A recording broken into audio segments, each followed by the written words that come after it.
Hello everyone welcome to Odia connection guys आज video रे आमे किसी small sentence spoken English practice करबा।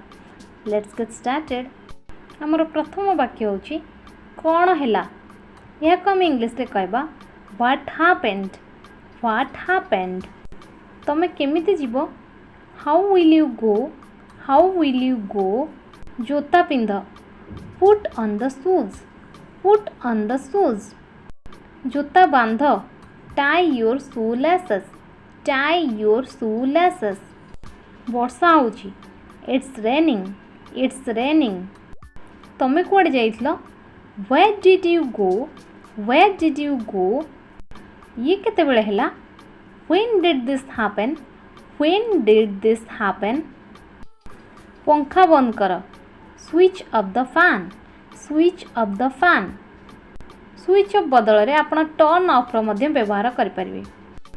धीरे चलो वॉक स्लोली। जोर रे कुह स्पीक लाउडली। एबे तुरंत यहा को कर do it right away. Right away बदल रे आपण राइट नाउ रो व्यवहार करि परिबे नचेत इमिडिएटली मध्य व्यवहार करि परिबे। ए तीनटा जांग सठिक अटे। तुम पेट खराब अच्छी कि इज योर स्टमक अपसेट। मोर पेट खराब अच्छी माई स्टमक इज अपसेट। अधिक खाओ ना डोंट ओवर ईट। तमे निश्चिंत तो आर यू श्योर।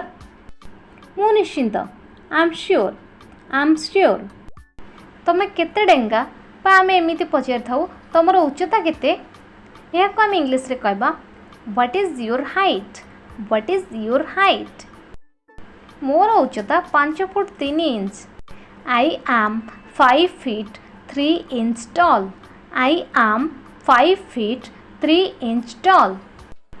तमर ओजन केते व्हाट इज योर वेट। मोर ओजन 40 KG. My weight is 40 kg.